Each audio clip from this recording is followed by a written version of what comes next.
मुक्त संख्या है।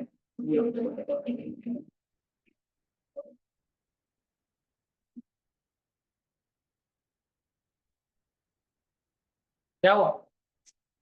बना ना मुर्गा कितना सारा है कि नहीं? निम्नगानान्यथा देवानामच्युतो यथा वैष्णवानामिता शम्भु पुराणानामृतं तथा निम्नगानान्यथा देवानामच्युतो यथा वैष्णवानामिता शम्भु पुराणानामृतं तथा निम्नगानान्यथा देवानामच्युतो यथा वैष्णवानामिता शम्भु पुराणानामृतं तथा। शब्दार्थ और अनुवाद श्री प्रभुपाद जी के शिष्यों द्वारा। निम्नगाना समुद्र की ओर से बहकर जाने वाली नदी का यथा इस तरह गंगा गंगा नदी देवाना समस्त देवों में अच्युता अच्युत भगवान यथा इस तरह वैष्णवाना भगवान श्री कृष्ण के भक्तों में यथा इस तरह शंभु शिव पुराणों में इदम यह तथा इस प्रकार जिस तरह गंगा समुद्र की ओर बहने वाली समस्त नदियों में सबसे बड़ी है, भगवान अच्युत देवों में सर्वोच्च है और शंभु शिव वैष्णव में सबसे बड़े हैं। उसी तरह श्रीमद् भागवत समस्त पुराणों में सर्वोच्च। एक खान चालू लोग बाकी बनते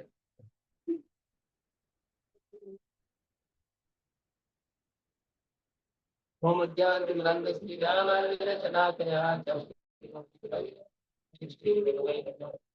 चैतन्यमनोभीष्टं स्थापितं येन स्वयं रूपः कदा ददाति स्वपदान्तिकं वन्देऽहं श्रीगुरु श्रीयुतापदकमलं श्रीरूपं साग्रजातं सकलरत्नाकान्तं साद्वैतं सावधूतं परिजनसहितं चैतन्यदेवं श्रीराधा कृष्णपादान् सकलरहिता तमाम शुभादाय स्वामी नमस्ते सारस्वते देवे गौरवाणी प्रचारिणे नमो शुभादाय सरस्वती श्रीवासवानवि देवी दयिताय प्राप्ताय कृष्णब्रह्मण्य विज्ञानदायिने पादरेश्वर श्री भक्तिदासी नमस्ते गौरवाणी श्रीमूर्ते नीलकारिणे रूपानुगतां सुल्तान नमो साक्षात् मूर्तये प्रलम्बरतां पादां नमो भक्ति विनोदाय सच्चिदानंद नामिने और शक्ति स्वरूपाय भक्तवराय गौरावर्भावं नित्यं नष्टादञ्जनाभिः विष्णवसारो श्री जगन्नाथाय वाञ्छाकल्पतरुभ्यश्च कृपासिन्धुभ्यः विद्यापतितानां पावनं नमो महामतने पतितद्वाक्कृष्णं भक्तरूपस्वरूपतमस्तवतां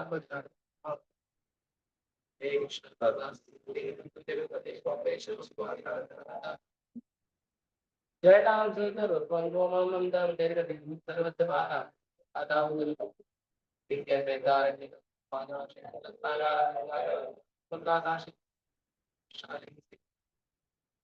श्रीमान रात्रतारं दीवं श्रीवट्टकर्षं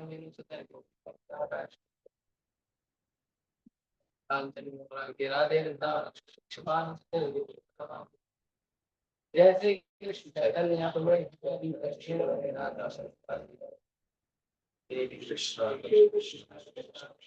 हरे राम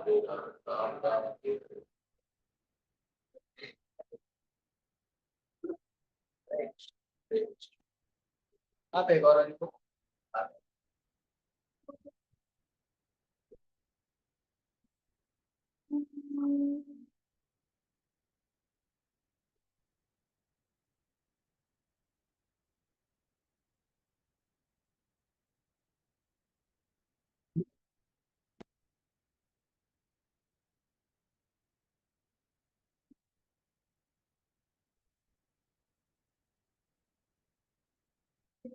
सुबह परम पूज्य अनंत कृष्ण गोस्वामी महाराज ने क्लास किया था। और उनके क्लास का श्लोक जो है वो है 12, 13, 13।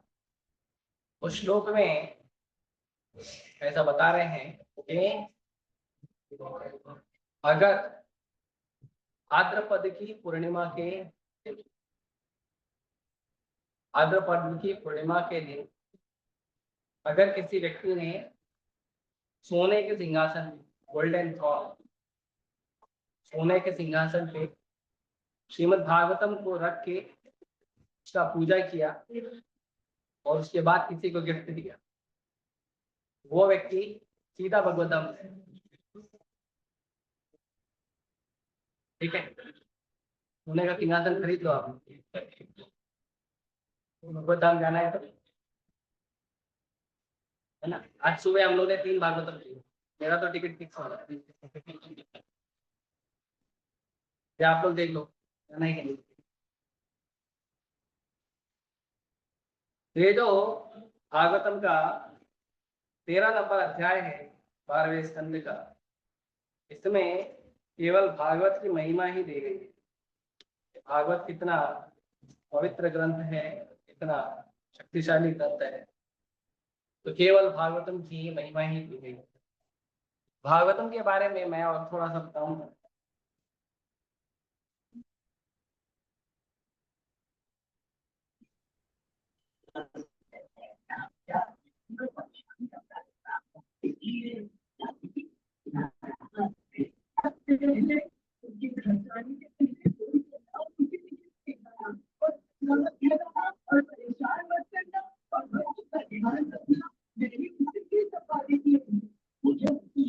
तो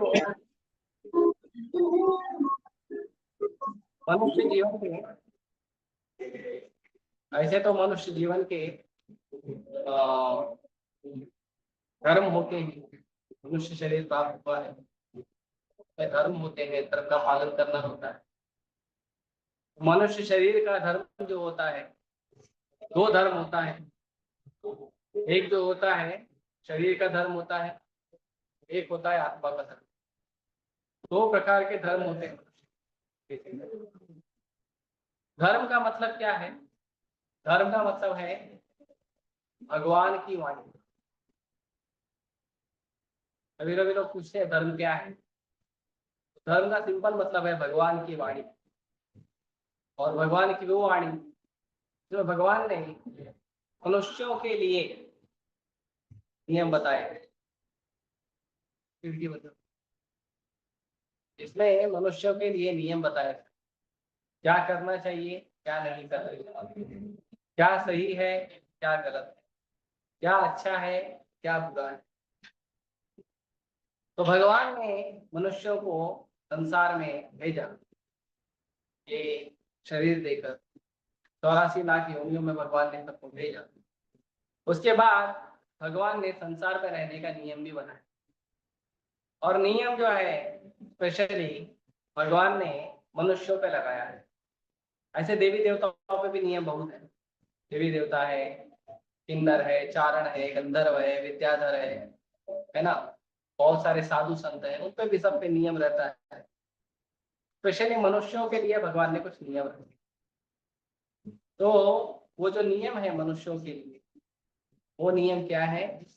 वो है भगवान की वाणी। भगवान की वाणी क्या है? भगवान की वाणी है वेद और पुराण। वेद जो है वो भगवान के मुख से निकला है। वेद जो है भगवान ने बोला, ब्रह्मा जी ने सुना, वो वेद। वेद शब्द का मतलब होता है ज्ञान। तो 2 प्रकार के मनुष्यों को भगवान ने जो नियम बताए, उसमें 2 प्रकार के धर्म बताए। धर्म का मतलब होता है ड्यूटी। धर्म का मतलब होता है ड्यूटी, हमारा कर्तव्य।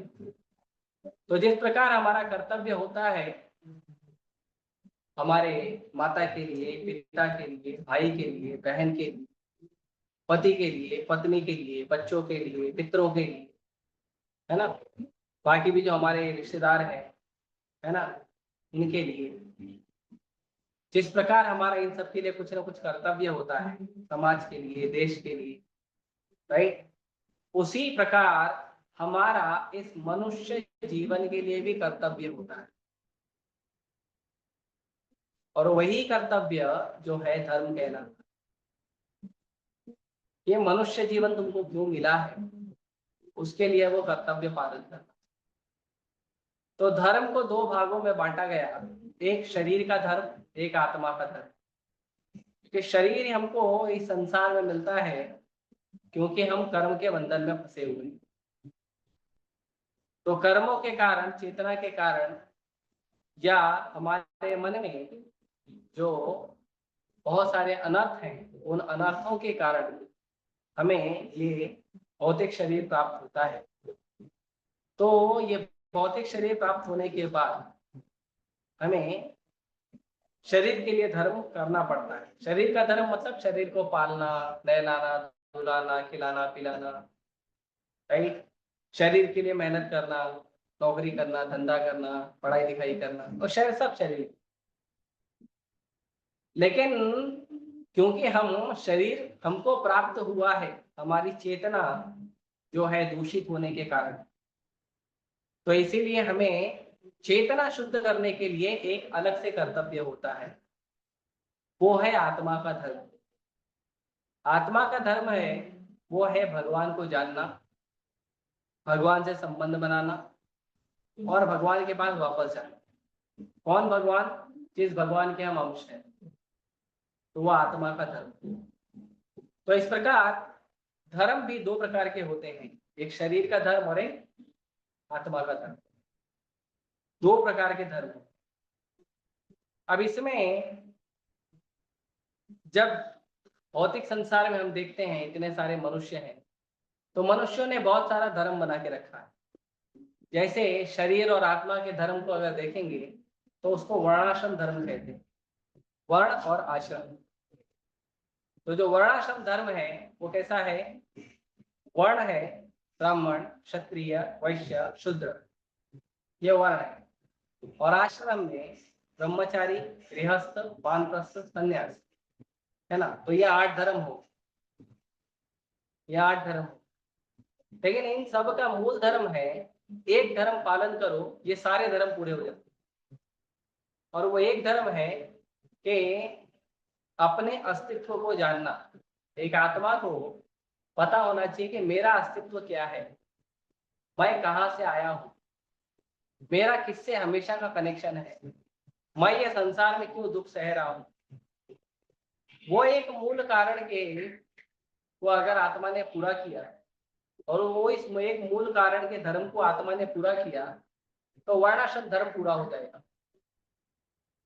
तो वो जो एक धर्म है वो आत्मा का धर्म, और वो है भागवत धर्म। भागवत धर्म, भागवत मतलब भगवान से संबंधित धर्म। कुछ धर्म हमारे शरीर से संबंध रखता है, कुछ धर्म आत्मा से संबंध रखता है। भागवत धर्म आत्मा का ही धर्म है, लेकिन आत्मा धीरे धीरे भक्ति में आगे जाता है। ब्रह्मचारी, गृहस्थ, वानप्रस्थ, संन्यास, धीरे धीरे जाता है।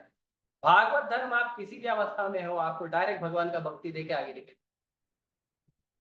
तो ये भागवत धर्म होता है, भगवान का धर्म।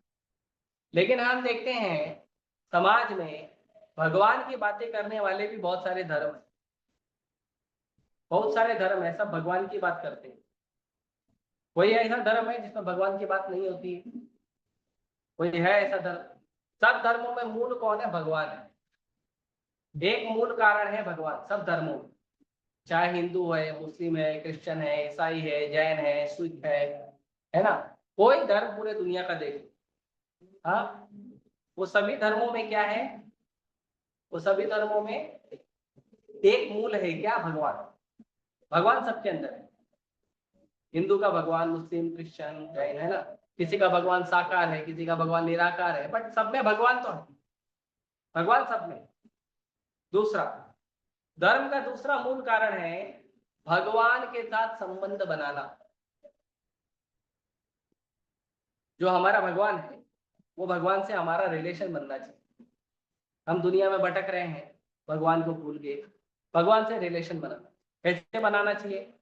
तो तीसरा सबके अंदर कॉमन सिस्टम है भगवान का नाम जप करना। चाहे हिंदू है तो हिंदू का नाम जप करो, मुस्लिम है तो मुस्लिम का नाम जप करो, क्रिश्चियन है तो क्रिश्चियन का नाम जप करो, सिख है तो सिख का करो, ईसाई है तो ईसाई का, जितने भी अलग अलग उनका अपना अपना नाम जप करो। सबके अंदर एक और कॉमन बात है कि सभी धर्मों का अपना एक ग्रंथ है भगवान के बारे में बताने वाला, वो ग्रंथ को पढ़ो, राइट। ये सबका बेसिक हो गया। लेकिन हर धर्म के अंदर जैसे वेद है, जब वेद लिखा वेद व्यास जी ने, तो वेद व्यास जी ने जब वेदों को लिखा, पुराणों को लिखा, इतिहास को लिखा, लिखने के बाद वेद व्यास जी जो है वो दुखी हो गए। क्यों दुखी हो गए? वेदों को लिखकर वेद व्यास जी दुखी हो गए और दुनिया को लगता है हम वेदों को पढ़ के सुखी हो जाएंगे, है ना। क्यों दुखी हो गया? वेदों को लिखे, पुराणों को लिखे, उप पुराण को लिखे, उपनिषदों को बहुत सारा लिखे। वेद व्यास जी तो ने अपने गुरु से पूछा, उनके गुरु ने बताया कि आपने जो कुछ भी लिखा है मानव कल्याण के लिए अच्छा लिखा है, लेकिन उसमें तुमने थोड़ा मिक्सचर कर दिया। भगवान के बारे में बताया है, भगवान से जोड़ा है, लेकिन मिक्स करके, किसी में ज्ञान मिक्स कर दिया, किसी में कर्म मिक्स कर दिया, किसी में ध्यान मिक्स कर दिया, है ना, किसी में भोग मिक्स कर दिया, भुक्ति मुक्ति सिद्धि, ऐसा ऐसा मिक्स करके आपने भगवान के बारे में बताया। कोई भी एक ऐसा आपने ग्रंथ नहीं बनाया है जो कंप्लीटली प्योर भक्ति का बात करे, जो प्योर आपके और आपके भगवान के रिलेशन का बात करे। तो जितना भी ग्रंथ आपने अभी तक लिखा है, व्यासदेव जी को बोला नारद मुनि ने, कितना भी अभी तक आपने ग्रंथ लिखा है, शास्त्र लिखा है, ये सारा ग्रंथ, ये सारा जो शास्त्र आपने लिखा है, इसमें कुछ ना कुछ मिलावट है, चीटिंग है, कैटव है। मिलावट मतलब चीटिंग, राइट। चीटिंग, मिलावट का मतलब चीटिंग होता है। तो उसमें कुछ ना कुछ चीटिंग है। आप देखो जो अन्य धर्म भी है, तो अन्य धर्मों में भी उसमें मिलावट है। क्या मिलावट है? तुम ये करो तो स्वर्ग जाओगे, ये करो तो नर्क जाओगे, ये करो तो ऐसा होगा, वो करो तो वैसा होगा, ये करो तो ये भोगना पड़ेगा, वो करो तो वो भोगना पड़ेगा, बहुत सारा, राइट। तो उन सब में कुछ ना कुछ मिलावट है। तो तो जो नारद मुनि है, उन्होंने कहा आप एक ऐसा ग्रंथ लिखो जिसमें मिलावट ना हो, प्योर फल। जैसे आप फल देखते, आम का फल, आम का फल देखा सबने, खाया भी है? आम का फल, राइट। आम का फल है, अगर आप कोई एक आम का फल देखो, आम के फल में क्या होता है? ऊपर छिलका होता है, फिर अंदर मेन पल्प होता है, मुर्दा, क्या बोलते हैं उसको, मुर्दा बोलते हैं, मेन पल्प होता है, और उसके अंदर क्या होता है? गुठली होती है, राइट। तो कोई भी फल देखोगे उसमें ऊपर छिलका रहेगा, अंदर गुठली रहेगा, और मेन पल्प रहेगा। आप क्या खाते हो? छिलका खाते हो, गुठली खाते हो, या पल्प खाते हो? है ना, वही खाते ना। अभी कलयुग जब बढ़ेगा ना, 10,000 साल बाद, जब कलयुग चरम सीमा पे जाएगा ना, 10,000 नहीं, 4 लाख साल बाद, तो दुनिया में ऐसा फल आएगा इसमें छिलका होगा और गुठली होगा, लेकिन पल्प नहीं होगा। हाँ, जब लोग भगवान की भक्ति से दूर जाएंगे और नास्तिक बनेंगे, तो धरती माता उनको आम तो देगी, लेकिन आम नहीं रहेगा उसमें, गुठली रहेगा, छिलका रहेगा, बस, और कुछ नहीं रहेगा। तो अभी जो व्यासदेव जी ने जो ग्रंथ लिखा, उसमें उन्होंने ना छिलका रखा है, ना गुठली रखा है। मतलब वो जो धर्म के अंदर जो भी चीटिंग था, वो जो धर्म के अंदर जो भी मिक्स वाला बात था, वो मिक्स वाला बात, वो चीटिंग बात, क्या किया उन्होंने?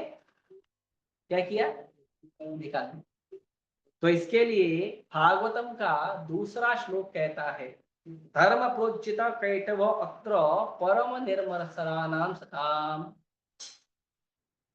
ये जो भागवत है, ये भागवत के अंदर क्या किया गया है? धर्म प्रोचित कैटव अत्र, ये धर्म के अंदर से प्रोचिदा निकाल के फेंक दिया है, झाड़ू मार के। क्या फेंक दिया है? कैटवा, जो मिक्सचर है, जो चीटिंग है, जो धोखाबाजी है, उसको झाड़ू मार के निकाल दिया। अभी आपको मेन धर्म दिया है, main only Krishna and you, that's all, only भगवान एंड यू। तो कलयुग में लोगों में टाइम नहीं है ना, इधर का देखें उधर का देखें, टाइम नहीं है, रियल देखने को टाइम नहीं है, तो क्या बाकी क्या बताए, है ना? तो और उसके अंदर क्या है? तो कोई बोलेगा नहीं वेद तो धर्म है, तो कहते हैं वेद्यम वास्तवम वस्तु शिवदम तापोतय उन्मूलनम। ये धर्म इतना सुंदर है कि ये वेद का जो मूल वस्तु है उसकी बात करता है, और ये इतना सुंदर धर्म है कि हमारे जीवन के तीनों ताप को खत्म कर देगा। फिनिश। हमारे जीवन में जो दुख है, जो कष्ट है, वो केवल सुनने से, इस धर्म के बारे में सुनने से वो अपने आप गायब हो जाता है।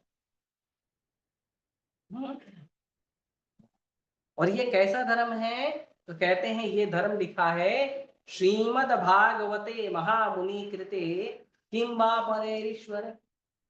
इसको लिखा है इसका नाम है श्रीमद् भागवतम, और इसको किसने लिखा है? महामुनि, महामुनि व्यास देव जी ने लिखा है। हाँ?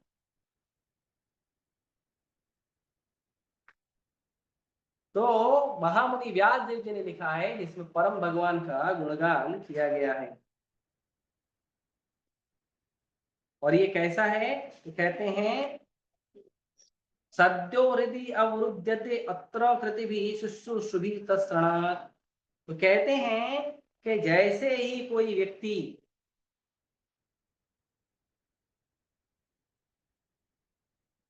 जैसे ही कोई व्यक्ति इसको ध्यान पूर्वक सुनता है, वैसे ही उसके जीवन से सारा दुख, सारा कष्ट कैसे खत्म हो जाता है पता है? तत्क्षणात्, तुरंत, immediately. as soon as you hear about Krishna, जैसे ही कृष्ण के बारे में सुनना शुरू करोगे, तुरंत हमारे हृदय से सारा दुख भाग जाएगा। ऐसा धर्म है कहीं पे? ऐसा कोई ग्रंथ है? वो है भागवत। ये है वो भागवत। अब मैंने खाली ट्रांसलेशन बता रहा हूँ, देखिए टाइम कम है। और ये कैसा है? तो जो मैंने पल्प के बारे में बताया वो हम थोड़ी देर देखेंगे। तो इसके बारे में बताते हैं निगम गलितम फलम शुक मुखाद अमृत द्रव्य संयुतम पिबतरा भागवतम रसमालयम मुहुहु मुहुरहो रसिका विभाव का। कहते हैं ये भागवतम कैसा है? ये जो इतना उत्तम ग्रंथ है, ये कैसा है? ये ग्रंथ है कि निगम कल्पतरोर गलितम फलम। आपको प्रसाद लेना है तो बात निगम कल्पतरोर गलितम फलम। निगम, निगम जो कहते हैं वेदों को कहते हैं, जो वेद पुराण है। तो कहते हैं कि निगम, निगम जो है वो एक तरु, तरु मतलब एक पेड़ के समान है। एक उदाहरण दे रहे हैं, निगम जो वेद है, वेद एक पेड़ के समान है। हाँ, और उस पेड़ के अंदर, पेड़ में फल भी लगता है, फूल है, फल है, पत्तियां लगती। तो अगर आपको पेड़ को टेस्ट करना है तो क्या खाओ? पेड़ का तना, टहनी, पत्ती, फूल, क्या खाओ? फल खाओगे ना, और तो कुछ नहीं खाओगे, फल खाओगे ना। फल से पता चला पेड़ कैसा है, राइट? तो ये जो वेद नाम का जो पेड़ है, वो वेद नाम के पेड़ के अंदर एक फल लगा हुआ है। और फल कैसा पता है? गलितम फलम। गलितम मतलब एकदम गलने जैसा। मतलब अभी जो मैंगो होता है, बहुत ज्यादा पक गया एकदम, तो बहुत ज्यादा मीठा हो जाता है, बस अभी थोड़ा फिर उसके बाद सड़ जाएगा। एकदम जब बढ़िया पक जाता है तो उसके बाद वो सड़ना शुरू हो जाता है। तो जब एकदम बढ़िया पक गया है तब आप ऐसा उंगली डालो तो घुस जाता है अंदर, है ना। तो उंगली डालो तो घुस जाता है अंदर, राइट। इतना पका हुआ फल है वो, एकदम रेडी टू ईट, एकदम रेडी टू ईट फल है वो। हाँ, और वो जो फल है, वो फल कैसा है, उसके अंदर ना छिलका है ना गुठली है। जो भागवतम है, क्योंकि जो कचरा है निकाल दिया ना, कचरा निकाल दिया ना, पहले पिछले श्लोक में बताया ना, धर्म प्रोचित कैटवत्र। तो उसके अंदर का पहले ही वो फल में, वेदों के उस फल में ना छिलका है ना गुठली है, केवल पल्प है, केवल प्योर मसाला है, केवल प्योर माल है, प्योर पल्प, प्योर प्योर गुर्दा और कुछ नहीं, है ना। अभी कोई व्यक्ति अगर हमको हम बोले आओ हम आपको आम खिलाएंगे, हम उसके पास गए, ठीक है चलो आम खिलाओ, उसने बढ़िया छिलका निकाल दिया, गुठली निकाल दिया, खाली आपको पल्प गुर्दा निकाल के दिए, लो खाओ, कितना अच्छा लगता है ना। हम उसको धन्यवाद देते, भगवान तेरा भला करे, राइट, खुश हो जाते ना। भाई दोस्त हो तो ऐसा हो, छिलका भी निकाल दिया, गुठली भी निकाल दिया, और इतना बढ़िया पका हुआ फल हमको खिला रहा है, राइट, बहुत खुशी होगा ना। तो भागवतम ऐसा फल है। पूरे संसार में जितने भी वेद है, पुराण है, ये पूरे वेद पुराण को अगर एक पेड़ मानोगे तो उस पेड़ का पका हुआ फल है भागवत।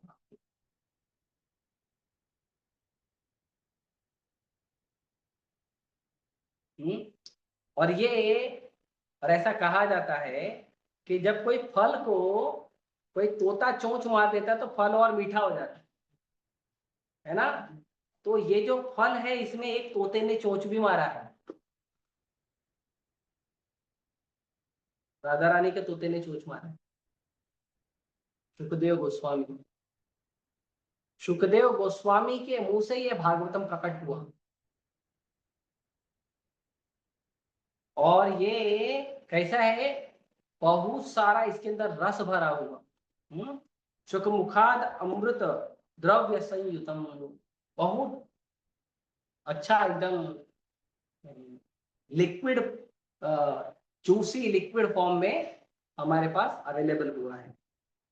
तो ऐसा जो भागवतम है, अब कोई फल है, फल का जूस निकाल के दे दिया तो क्या करोगे, उसको खाओगे, पियोगे ना डायरेक्ट।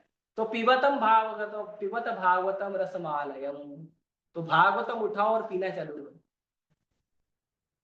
और किसको पीना है, रसिका और भाविका, जो भगवान की भक्ति में मन पूरा लगा चुके हैं, उन लोगों के लिए, जिनका भाव पूरा भगवान के भाव से भाव में मिक्स हो गया है, भगवान के चरण कमल के प्रति मिक्स हो गया है, ऐसे लोगों के लिए ये भागवतम है। तो इसीलिए ये जो भागवतम है ये इतना सुंदर ग्रंथ है। और ये ग्रंथ कैसा है, तो जो हमने आज श्लोक चर्चा किया,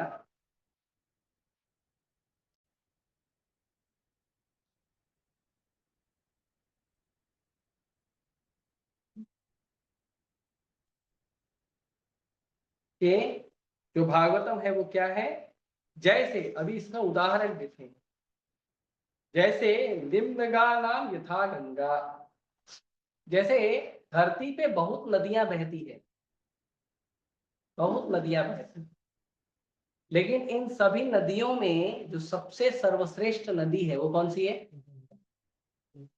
गंगा, गंगा नदी है ना। बहुत सारा है, गंगा कृष्णा कावेरी गोदावरी तापी, है ना, बहुत सारा नदी है, लेकिन उसमें सबसे सर्वश्रेष्ठ है गंगा। क्यों सर्वश्रेष्ठ है, शंकर भगवान की वजह से आशीर्वाद मिला हुआ है कि जो मतलब उनमें पाप धुल जाएगा, पाप धुल जाएगा इसके लिए, बामन देव की वजह से, हैं? बामन देव की वजह से, बामन देव की वजह से, वामन देव की वजह से। हाँ हाँ, गंगा जो है भगवान विष्णु का चरणामृत है, भगवान वामन देव जब प्रकट हुए थे तो भगवान वामन देव ने बलि से 3 पग भूमि मांगी थी। बलि ने बोला ओके मैं देता हूँ। तो भगवान ने अपना पैर सीधा ऊपर उठा दिया और भगवान का वो रूप त्रिविक्रम रूप कहलाया। और वो त्रिविक्रम रूप में भगवान ने जब पैर एकदम ऊपर उठाया तो भगवान के नाखून से, पैर के नाखून से जो ब्रह्मांड का कवर है वो फट गया और ब्रह्मांड के बाहर, ब्रह्मांड जिस पानी में तैरता है वो पानी ब्रह्मांड के अंदर आ गया। उसको बोलते हैं विरजा नदी। विरजा नदी का पानी है, वो ब्रह्मांड के अंदर आया। ठीक है। आने के बाद वो क्या है, भगवान का पैर धोते हुए आया। भगवान का जब वो पैर धो रहा था तो भगवान के पैर में केसर लगा हुआ रहता है, तो वो केसर को धोते हुए आया भगवान के पैर पे, और वो वहां पे स्वर्ग में बहने लगी और ब्रह्मा जी ने उसको अपने कमंडल में ले लिया। उसके बाद भागीरथ ने जब प्रार्थना किया तो गंगा बोले ठीक है मैं आऊंगी, पर 2 कंडीशन है। क्या कंडीशन है? पहला कि मेरा फोर्स इतना ज्यादा है कि अगर मैं डायरेक्ट स्वर्ग से धरती पे आती हूँ तो धरती में होल करके पाताल में चले जाऊंगी, क्योंकि मेरा फोर्स बहुत ज्यादा है, धरती सहन नहीं कर पाएगी, धरती फट जाएगी।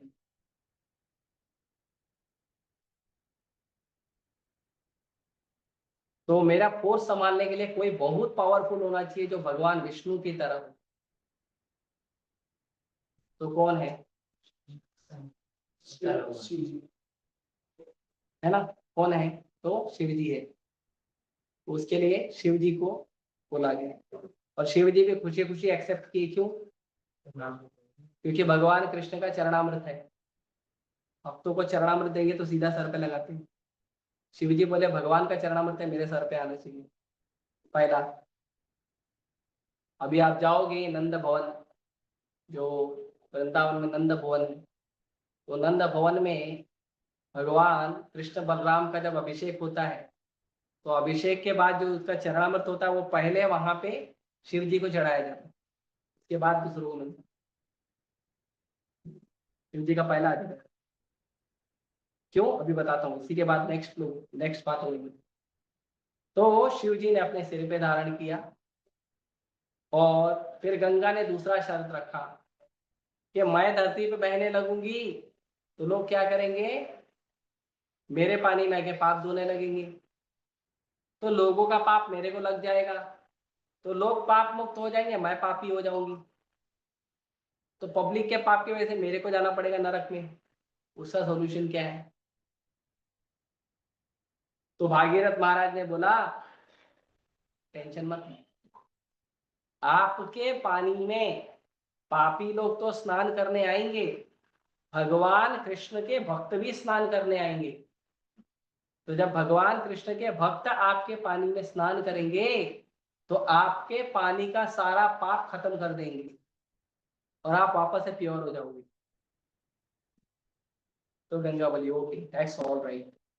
फिर गंगा मैया नीचे आई। समझे?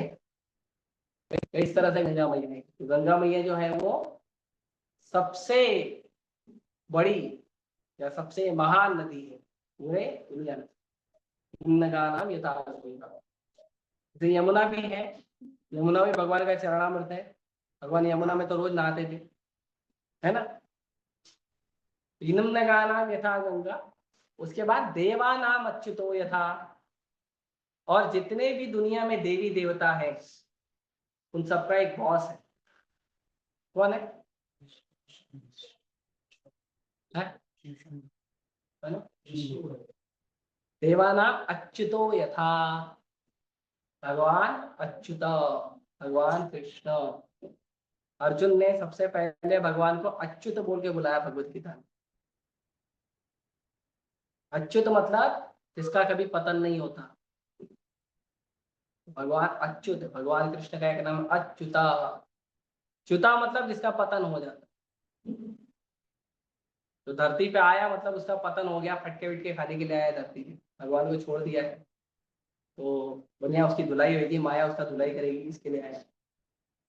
लेकिन भगवान जो है, भगवान धरती पे भी आते हैं तो भगवान ही रहते हैं। भगवान ऐसा नहीं धरती पे आके भगवान इंसान हो गए। भगवान हमेशा भगवान रहते हैं। भगवान चाहे धरती पे रहे, चाहे पाताल में रहे, चाहे स्वर्ग में रहे, चाहे वैकुंठ में रहे, भगवान हमेशा वैकुंठ में ही रहते हैं। चाहे भगवान हमारे धरती पे राधा रात्रि मंदिर में रहे, तो भी वो भगवान ही रहते। इंसान जहां जहां जाता है उसको वहां वहां का कर्म और गुण लग जाता, भगवान को नहीं लगता। भगवान यशोदा मैया के गोद में भी भगवान ही थे। देवानाम अच्युतो यथा, जिस तरह से देवताओं में अच्युत भगवान है, भगवान कृष्ण ही सर्वश्रेष्ठ। फिर शिव जी का पोजीशन किधर है? तो कहते हैं वैष्णवानाम यथा शंभु। और शिव जी कौन है? शिव जी भगवान विष्णु के भक्तों में टॉप मोस्ट पर्सनालिटी है। भगवान विष्णु के भक्त में सर्वश्रेष्ठ हैं शिव जी। किसी भी व्यक्ति को अगर अपना कृष्ण भक्ति बढ़ाना है, विष्णु भक्ति बढ़ाना है, तो शिव जी को जाके उधर बैठ के हरे कृष्णा जप करो, शिव जी को जल चढ़ाओ, हरे कृष्णा बोलो, बहुत खुश हो जाएंगे। क्योंकि बाकी लोग आते हैं, ये दो वो दो, बड़ा वाला लिस्ट छोड़ के जाते हैं शिव जी के पास। शिव जी परेशान हो जाते हैं। वो पसंद चाहिए। हाँ, शिव जी परेशान हो जाते हैं, अरे ये लिस्ट देखे गया, वो लिस्ट देखे गया, है ना। लोग क्या क्या मांगते हैं शिव जी से। 16 सोमवार तो लड़कियां रखती है, अच्छा पति दे देते हैं। फिर लड़के लोग रखते हैं, अच्छी पत्नी दे देना। शिव जी बोले मैं क्या मैरिज ब्यूरो वाला हूँ? हाँ? लेकिन क्या करें, लोगों का आदत ऐसा खराब है। लेकिन शिव जी खुश होते हैं जब कोई विष्णु भक्त जाता, बहुत प्रसन्न हो। क्यों? उसके साथ बैठ के भागवतम पढ़ेंगे, उसके साथ बैठ के कृष्ण कथा का चर्चा करेंगे। शिव जी देखते हैं कोई व्यक्ति कृष्ण भक्ति कर रहा तो खुद आके आशीर्वाद देता, बुला नहीं भी बुलाओ तो भी आके आशीर्वाद देता। रचेतागण गए थे, 50 भाई रचेतागण गए थे भगवान विष्णु का भक्ति करने। तो वो लोग मानसरोवर पहुंचे, शिव जी का जो झील है वहां पे। तो शिव जी खुद बाहर आए झील से, तो खुद आशीर्वाद दिए, आशीर्वाद दिए, खुद ही रुद्र गीत दिए और आशीर्वाद भी दिए कि तुम ये गीत गाओ कर भगवान खुद आ जाएंगे। और उन्होंने शिव जी का अनुसरण किया और भगवान दर्शन दिए खुद से आके। शिव जी को बुलाया नहीं था वो, बहुत खुश हो गए, क्यों? कृष्ण भक्ति करने के लिए कोई रहा, राइट। तो भगवान शिव जी जो है वो भगवान विष्णु के महान भक्त हैं। यहाँ तक कि भगवान कृष्ण का जो भी गुणगान होता है वो सारा का सारा गुणगान शिव जी करते हैं। जो भागवतम है, महाकाल लोक में शिव जी बैठ के सारे साधुओं के साथ बैठ के भागवतम चर्चा करते, ये महाकाल लोक में। जो रामायण है भगवान राम का गुणगान, इसमें भगवान राम को परम भगवान बताया गया है। पता है रामायण क्या है? रामायण शिव और पार्वती संवाद है। जो शिव पुराण है ना, इसमें शिव जी को महान बनाया गया है। वो शिव पुराण में भी केवल विष्णु की कथा है। पढ़ानी है किसी ने तो उठा के पढ़ लो। तो शिव जी, कहीं भी शिव जी का चर्चा आएगा उसमें बाय डिफॉल्ट कृष्ण का चर्चा, विष्णु का चर्चा, राम का चर्चा आएगा ही है, क्योंकि ये दोनों है ही ऐसे। ना शिव जी कृष्ण के बिना रहते हैं, ना कृष्ण शिव जी के बिना रहते हैं, दोनों साथ में ही रहते। उनके मंदिर भी देखोगे तो आजू बाजू में ही मिलेगा। आप कोई भी शिव जी के मंदिर में जाओ, आजू बाजू में कृष्ण मंदिर मिलेगा। कोई कृष्ण मंदिर में जाओ, बाजू में शिव जी का मंदिर मिलेगा। तो दोनों भक्त और भगवान ऐसे ही लीला करते हैं। बड़ा आनंदमय इनका संबंध है। कोई प्रशंसा है क्या? प्रभु, आप लोग ना वहां पे जाके अभी अनाउंसमेंट करो कि कोई लेक्चर दे रहा है ना तो आवाज नहीं करना चाहिए। इतना एटिकेट सीखा नहीं क्या आपने?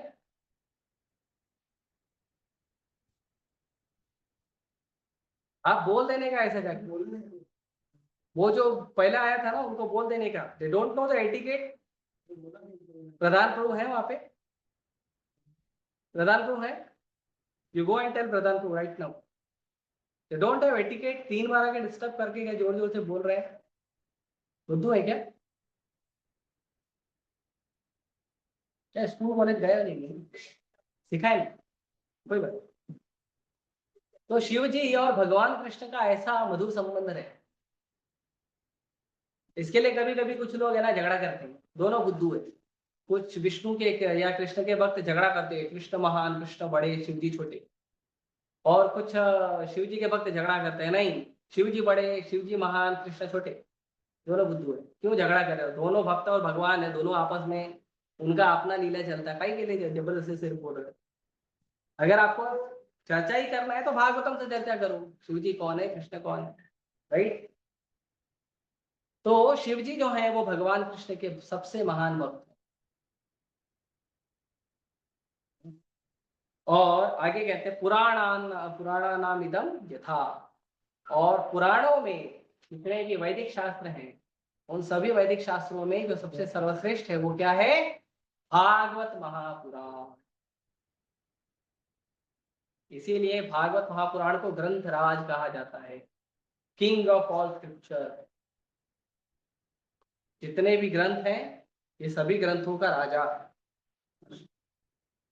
जैसे फलों में राजा होता है, फलों में एक राजा होता है ना, कौन है फलों का राजा? आम का राजा हापुस। आप लोगों को मालूम नहीं, खाते हैं सोचे हम तो खाली खाना जानते हैं। सब्जी का राजा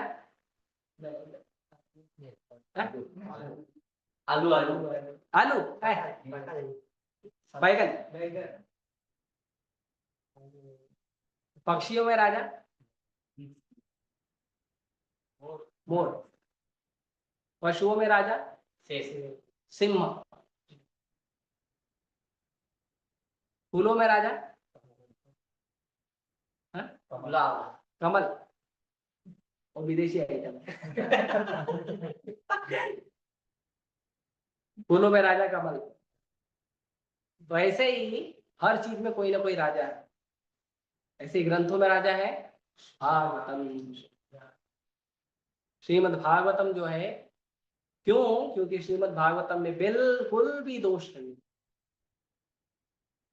बिल्कुल भी कोई कलमश नहीं। इसी धर्म के अंदर कुछ कलमश होगा, कोई मिलावट होगा, हमारा धर्म पालन करो ये मिलेगा वो मिलेगा वो मिलेगा। भागवतम क्यों पालन करना चाहिए? बस आनंद लो। भागवतम मतलब आनंद। कोई धर्म पालन करने के लिए क्या नियम है कानून है, बहुत सारा कुछ रहेगा, लेकिन भागवतम ऐसा है केवल सुनो और बोलो, हो गया। And you will get so much of bless. आपके जीवन में अगर कोई व्यक्ति, किसी व्यक्ति के जीवन में दुख है, अनर्थ है, पाप है, महापापी है ना, अकामो सर्व कामो वा मोक्ष काम उदारदी तीव्रेण भक्ति योगेन यजेता पुरुषः परम। किसी व्यक्ति के मन में बहुत सारी कामना है, किसी के मन में बिल्कुल कामना नहीं है, किसी के मन में मोक्ष की कामना है, कोई भी बात हो, केवल भागवतम को पढ़ो, भागवतम को सुनो, भागवतम को बताओ, बस आपके हृदय का सारा कामना समाप्त हो जाए और भगवान का कृपा मिलेगा, भगवान का भक्ति मिलेगा भगवान। और कैसे हमारे हृदय से जो अनर्थ है वो जाते हैं? केवल भागवतम सुनने से। छिंदन्ते हृदय ग्रंथि। अगर मान लो हमारे हृदय में इतना ज्यादा अनर्थ है कि वो अनर्थों से गांठ बन गया है, गांठ बन जाता ना कभी कभी, वो खुलता नहीं जल्दी, तो बोलते नहीं वो हृदय का ग्रंथि भी खोल देता है, पूरा हृदय का ग्रंथि खोल के आपके हार्ट को एकदम प्योर क्लीन कर देता। तो ऐसे जो भागवत है, श्रीमद् भागवत महापुराण, ऐसे ग्रंथ को इसके लिए पढ़ना चाहिए। भागवतम जो है वो सभी ग्रंथों का राजा है। और यदि किसी के पास पूरे दुनिया में सारे ग्रंथ समाप्त हो जाए, नष्ट हो जाए, लेकिन अगर किसी के पास भगवत गीता है, भागवतम है, चैतन्य चरितामृत है, तो वो अपना उद्धार कर सकता है। दुनिया के सारे ग्रंथ समाप्त भी हो गए ना, तो भी ये ग्रंथ ऐसे हैं जो किसी का भी उद्धार करके उसको सीधा भगवत धाम दे सकते हैं। और जब भगवान जब भगवत धाम चले गए तो सभी लोग टेंशन में आ गए। कृष्ण सुधामा उपगते धर्म ज्ञान आदि सह। कृष्ण जब अपने धाम चले गए धर्म को ज्ञान को लेकर, तो पूरे संसार में अंधेरा हो गया कि क्या करें, इस संसार का रक्षा कैसे होगा, कृष्ण ही नहीं है तो भगवान है तो धर्म है, भगवान नहीं तो सब अधर्म हो जाएगा। तो जैसे ही भगवान गए वैसे ही भागवत प्रकट हो गया तुरंत। और भागवत क्या है? भागवत है कृष्ण का साहित्य अवतार, लिटररी इनकारनेशन ऑफ कृष्णा, भगवान का साहित्य अवतार। जैसे कृष्ण संसार के सभी अधर्म को अंधकार को समाप्त करने की शक्ति रखते हैं, वैसे ही भागवतम भी संसार के सभी अनर्थों को समाप्त कर सकता है। इसीलिए भागवत में और कृष्ण में कोई अंतर नहीं। अगर आपको भोग लगाना है, फल फूल सब्जी है ना, कुछ भोग लगाना है, भगवान का फोटो नहीं है, भागवतम को रखो भोग लगा दो, कृष्ण स्वीकार कर ले। भागवत में सो भाव। ठीक है। तो आज भद्र पूर्णिमा है।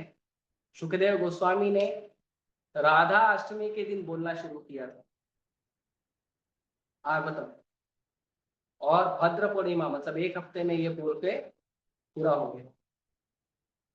तो ये भागवतम जो है एक हफ्ते में बोल के सुखदेव गोस्वामी ने पूरा किया। क्यों? क्योंकि परीक्षित महाराज के पास केवल एक हफ्ते का टाइम है इसके लिए।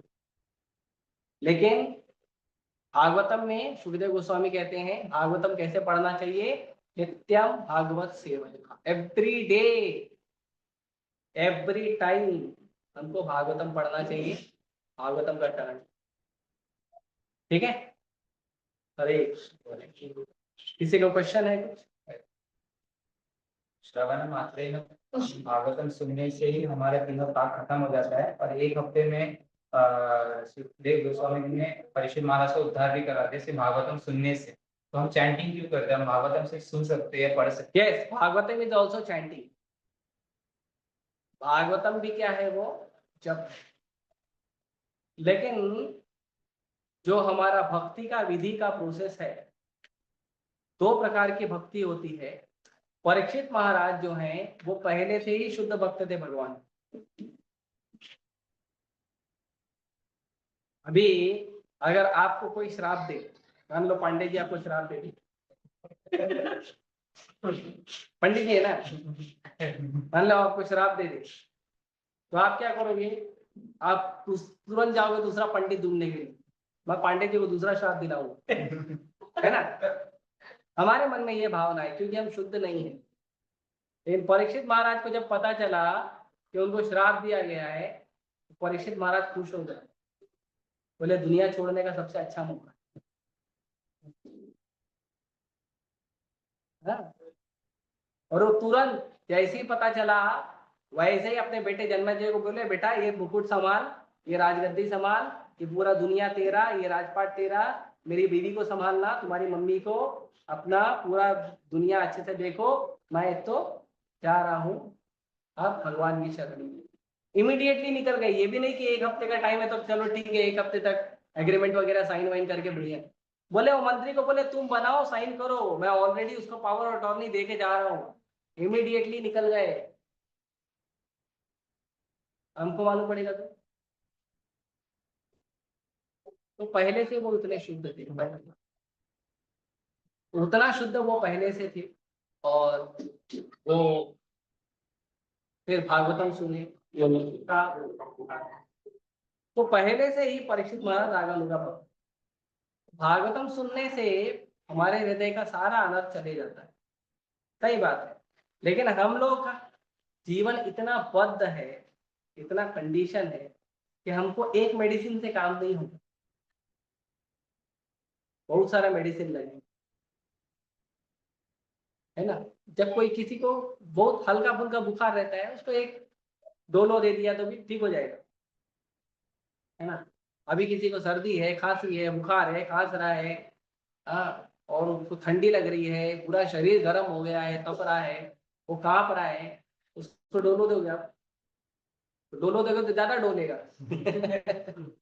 है ना, उसको ज्यादा मेडिसिन लगता है, ज्यादा ट्रीटमेंट लगता है। तो हम लोग डोलने वाले हैं, डोलो के लिए डोलने वाले लोग, कलयुग के जीव है ना, तो हम हमारा बहुत ज्यादा कंडीशन, इसीलिए हमको भक्ति के सिस्टमेटिक प्रोसेस, जिसको बोलते हैं विधि भक्ति, उसको फॉलो करना है। तो विधि भक्ति के अंदर आता है नाम जप करना, ग्रंथों को पढ़ना, साधु संग करना, प्रसाद खाना, विग्रह सेवा करना, तुलसी को प्रणाम करना, परिक्रमा करना, है ना, उसमें। तो जब विधि भक्ति करते करते करते करते करते करते हमारे हृदय का हालत खत्म हो जाएगा, तो फिर हम भी भगवान की कृपा से हम भी आसानी से भगवान का स्मरण करें, समझे। और कुछ व्हाट इज अटेंटिव भक्ति और अटेंटिव चैंटिंग क्या होता अटेंटिव चैंटिंग, ध्यान पूर्वक जप का मतलब क्या है? ध्यान पूर्वक जप का मतलब है कि आप जब जप कर रहे हो तो केवल आप वही सुनो जो आप बोल रहे हो। तो हरे कृष्ण महामंत्र आप बोल रहे हो, केवल वही आपको सुनाई दे। तो अभी उतना तो हमारा अटेंटिव नहीं है, तो कम से कम हो आप ऐसा करो कि जब आप जप कर रहे हो तो दूसरा कुछ काम मत करो, केवल जप करो, केवल जप करो, दूसरा कुछ काम मत करो। जैसे जप कर रहे हो दाएं हाथ से, बाएं हाथ से मोबाइल चला रहे हो, या न्यूज़पेपर पढ़ रहे हो, या मैगजीन पढ़ रहे हो, या नज़ारे देख रहे हो, है ना, या कुकिंग कर रहे हो, दाएं हाथ से जप कर रहे हो, बाएं हाथ से कुकिंग कर रहे हो, नहीं। जब जप कर रहे हो तो केवल जप करो, दूसरा कुछ नहीं, समझे, इसको ध्यान दो। और कुछ? Okay, thank you very much. इसमें कुछ है क्या, चैट में कुछ है क्वेश्चन?